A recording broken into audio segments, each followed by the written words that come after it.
Hey guys, and welcome to another episode of the Fad Show. So on tonight's episode, I'm going to be replacing the spark plugs on my 100 series Toyota Land Cruiser. Should be a pretty easy and quick job. And honestly, I don't really have anything else to say about that. I went with the MJK laser iridium spark plugs. There's plenty of options out there. I personally am a fan of MJKs. I've always had good experiences with them, so that's what I prefer. Use as you'd like. And with that, let's get to it.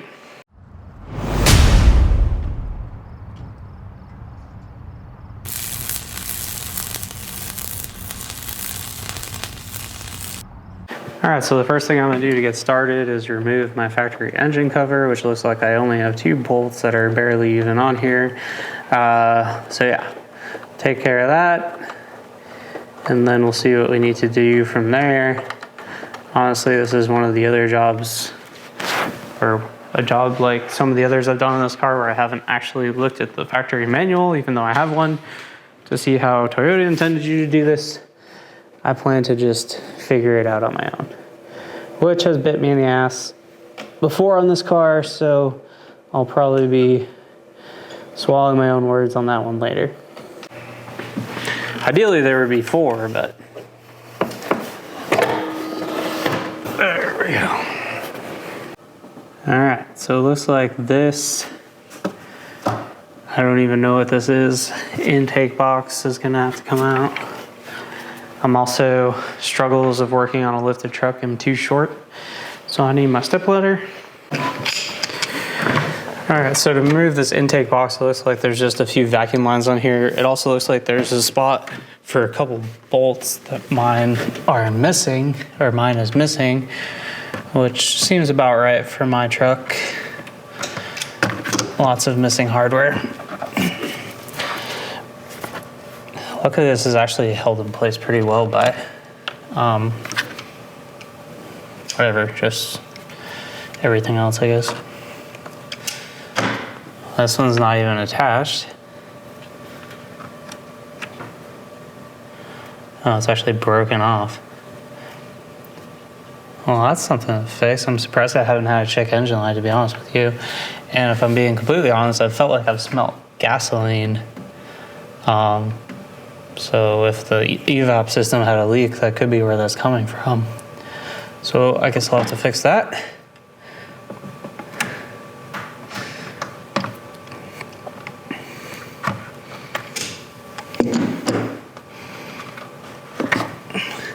This should be a good JB Weld application.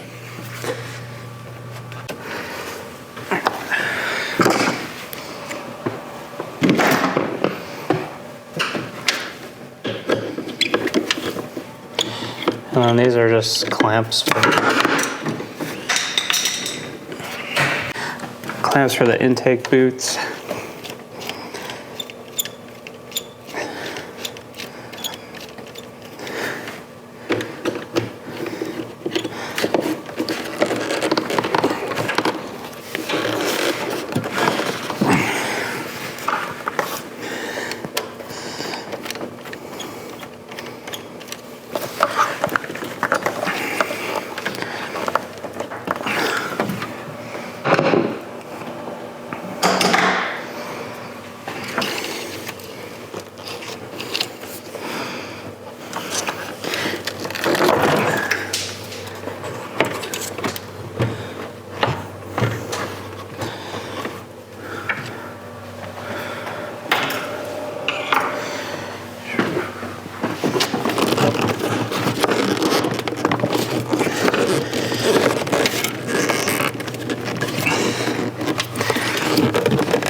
And there's that. All right, so now I'm gonna remove the 10mm hold down bolts for all of the coil packs.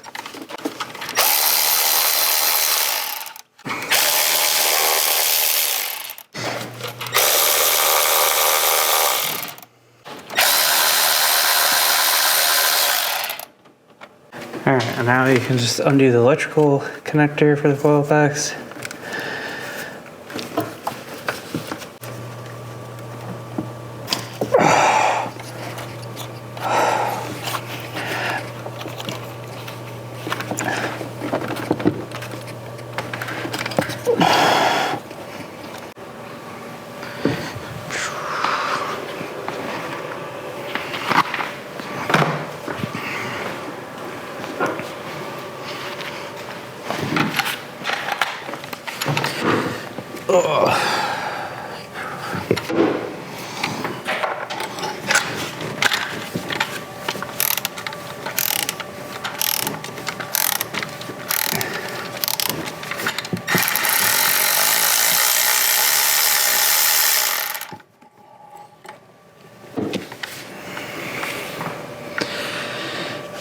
These don't look terribly bad. They've definitely been replaced.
All right, and the torque spec for the spark plugs is 17.5 Newton meters.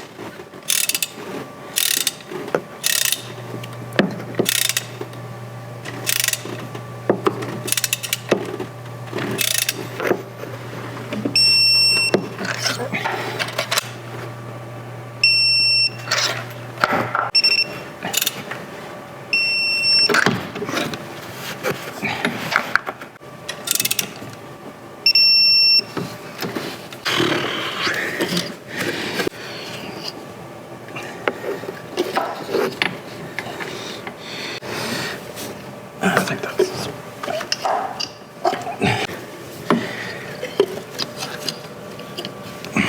And now I'm missing one of the coil pack pull down bolts. I'm a mess today. Usually I'm so organized when I take stuff apart. And this is what happens when you're just in a rush doing an easy job.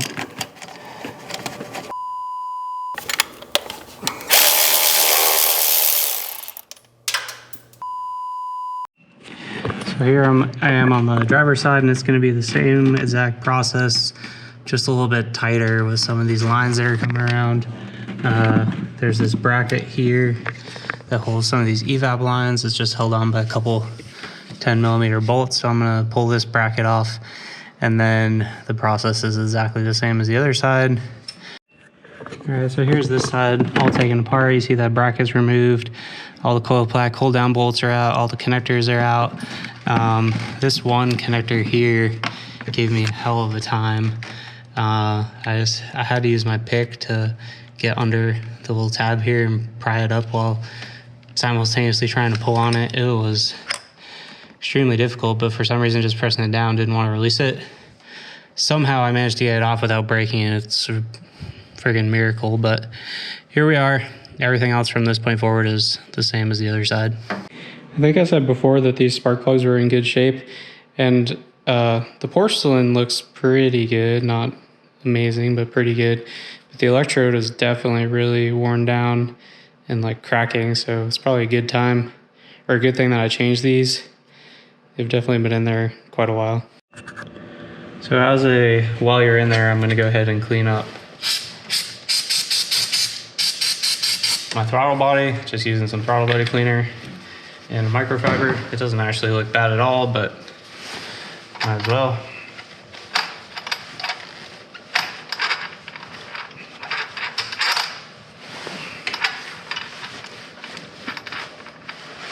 I just push it open with my finger, and then just make sure you clean the sealing surface of it. But like I said, this one is not dirty at all.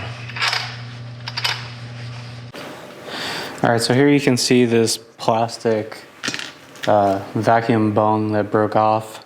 So I'm gonna fix this just using some JB weld. So I guess first thing I'll do is clean it off a little bit.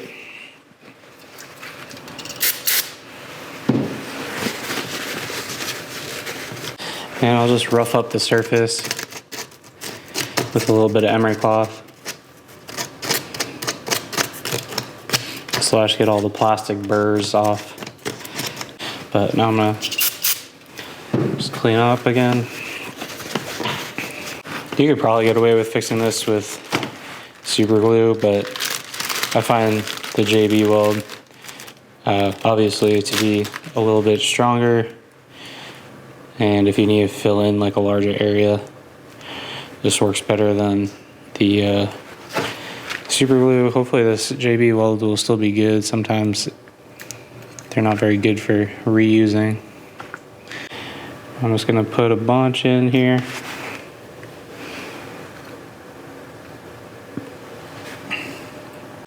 And I'll put a little on this for good measure.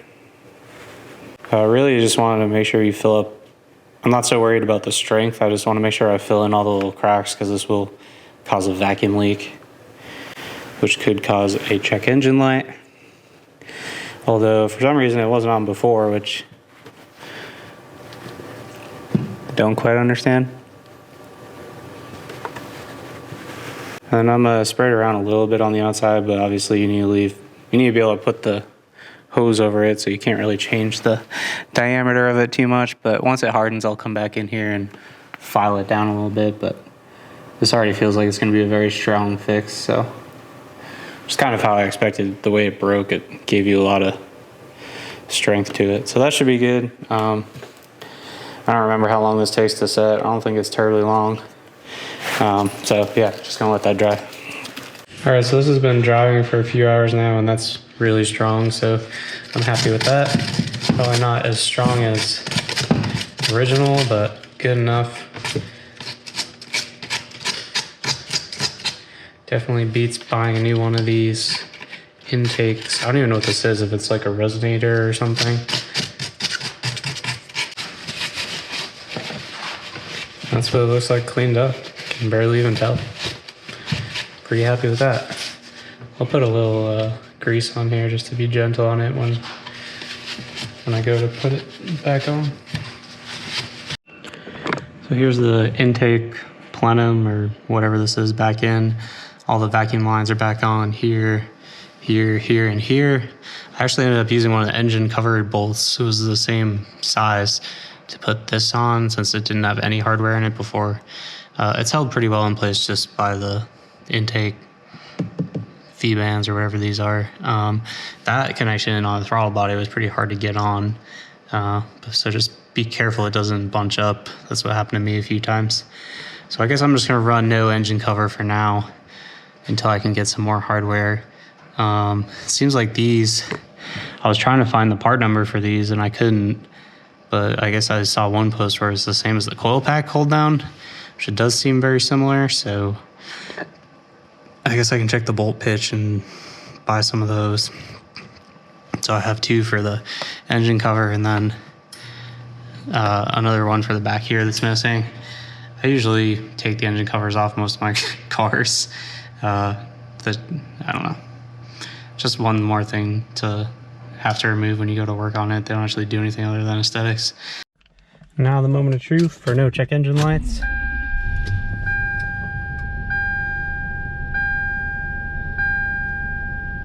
Sweet. So that's a wrap on this episode, guys. I've been driving the car for a couple of weeks, no issues. Yeah, spark plugs, unless they're absolutely terribly bad, you're not really gonna notice anything. But a little bit more peace of mind going forward. Hope this video was informative. As always, if you really liked it, please like and subscribe. Stay tuned for next time. I think next time is going to be upper trailing arm bushings. So look for that video coming soon. Thank you guys, bye.